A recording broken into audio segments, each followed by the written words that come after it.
currently work for Google. So I'll talk to you a bit about how I got to where I am today. It's been 10 years, so it's been a while. But it's so awesome to be back here and kind of look at how things have changed and yet remain the same. The uniforms are the same places. And thanks, Malika, for setting this up. I'm really happy to be here. All right. So I graduated in 2005 and headed to Cornell to study engineering. And started operations research, which how many of you guys know what operations research is? The reason I picked operations research was I was just trying to keep my options open as far as where I wanted to end up.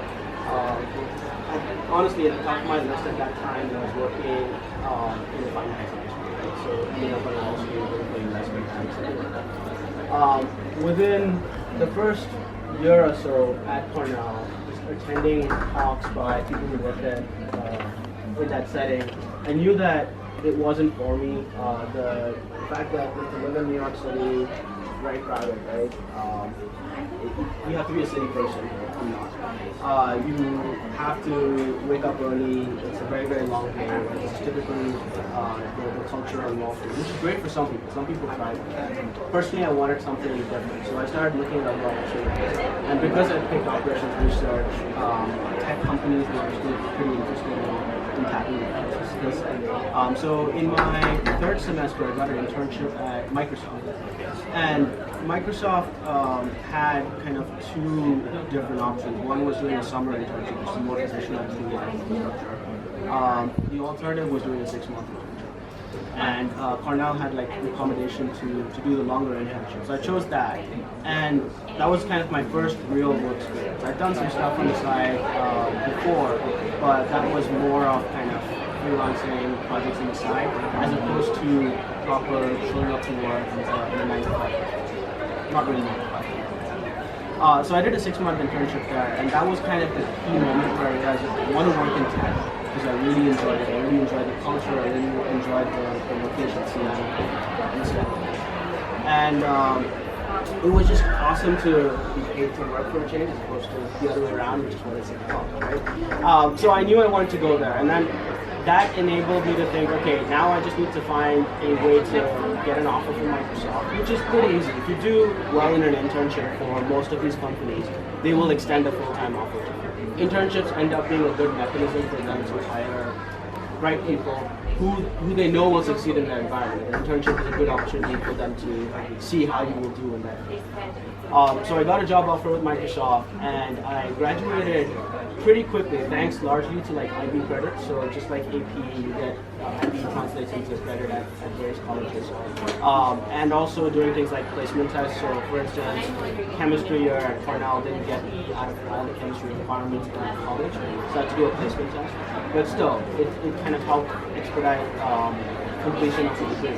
So I got out in about 3 years, and I went off to work at Microsoft. At Microsoft, I worked in the Xbox. So again, it wasn't that I specifically picked a really cool area to work in. Part of it was my internship happened to be there, so I ended up getting the role there. I worked in the Xbox group on the data analytics side. So businesses need to understand how users are using the products, and they need solid data systems for that, right, to do all the analysis. And I worked on that side, and that was a really unique role because it allowed me to interact with almost every group within the Xbox division. So think about like the business folks who define what the next strategic move is going to be in terms of offering new services or products. The finance group, which does all the financial reporting. The partnerships team, which figures out what game publishers need to work with to get the next hit on the Xbox. So really a good opportunity to understand the cross-section of companies. And then after that, I took on a role in the Microsoft Flight team. So Microsoft Flight is part of, or used to be part of Microsoft Game Studios. And that move was primarily because this was a dream job for me. And a large reason why I was interested in computers was using Microsoft Flight Simulator.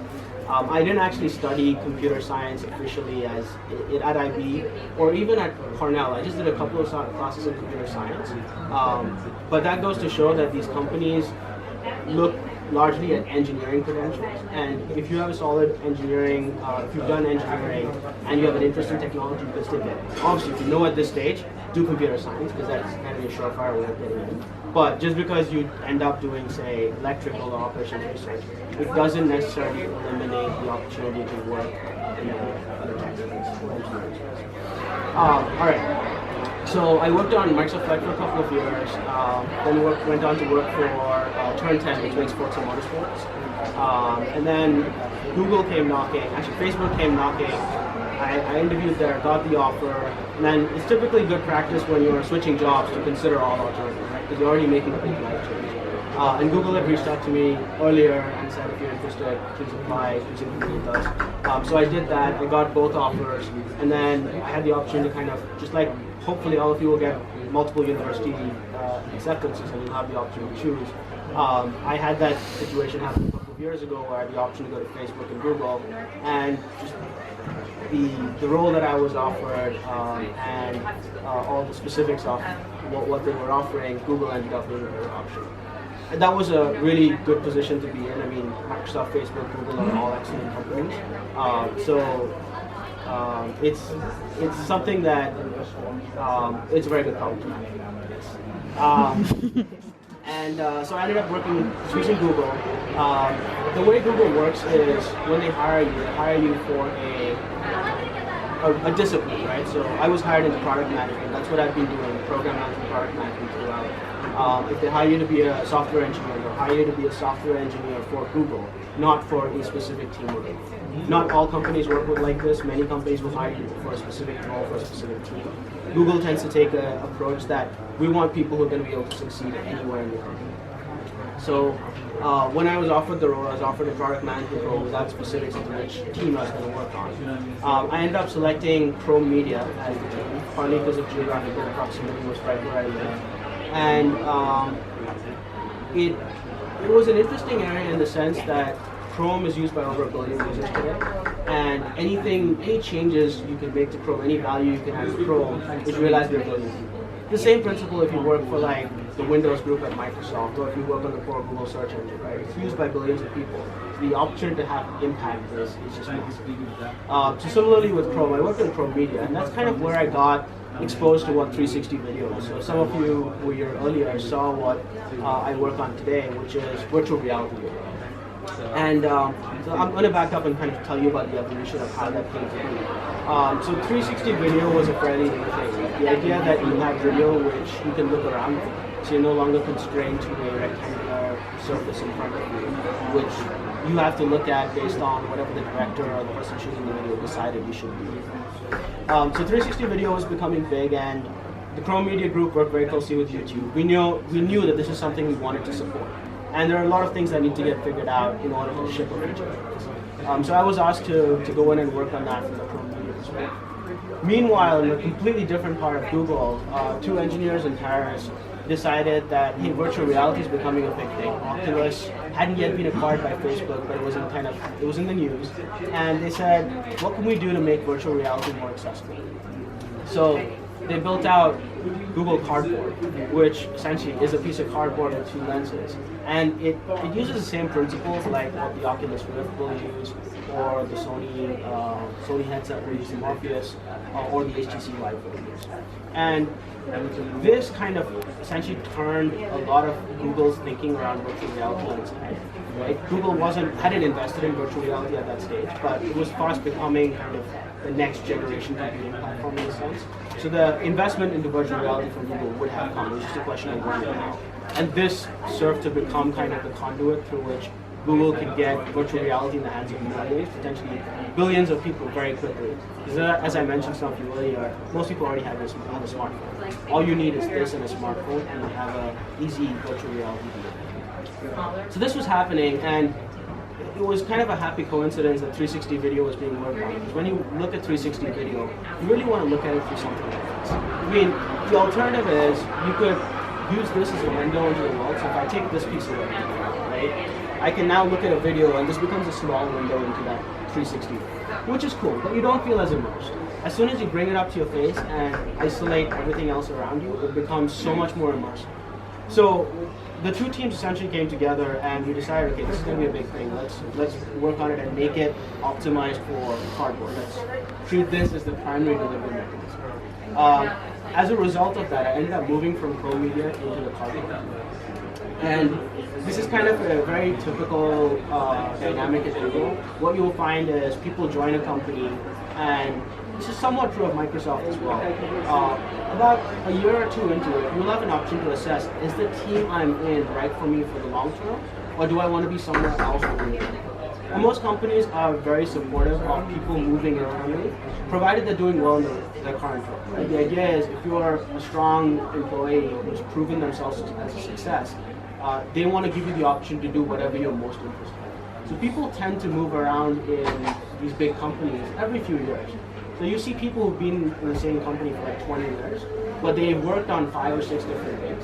So they don't ever get bored, right? They have an opportunity to find different things. That's one of the reasons I picked Google over Facebook. Facebook 2.5 years ago was not as big as it is today, right? And even today, Facebook has less areas that they focus on than Google. Google's a much bigger company in terms of the areas they focus on. It's not only search, but it's productivity, docs, email.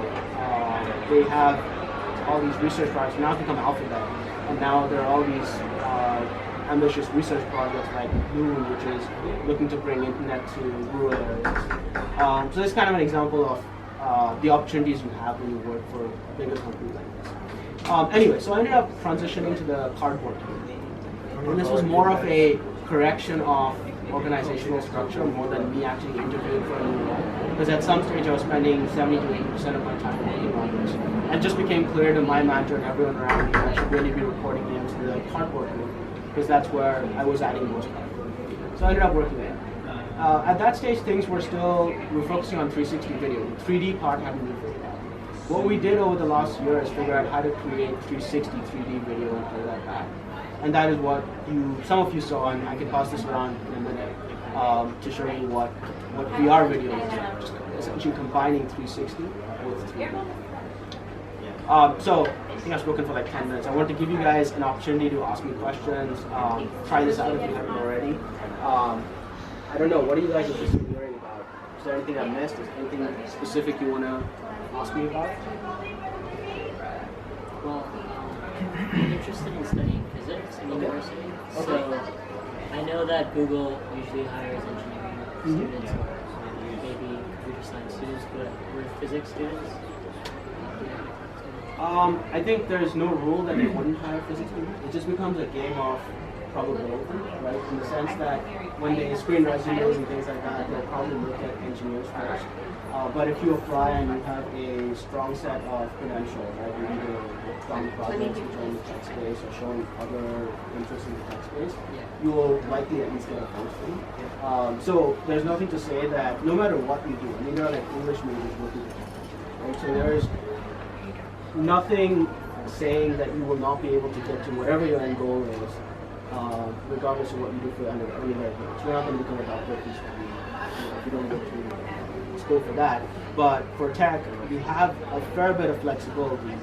Having said that, you maximize your chances by doing something which you know each companies are interested in. So if you want to write code, you study computer science.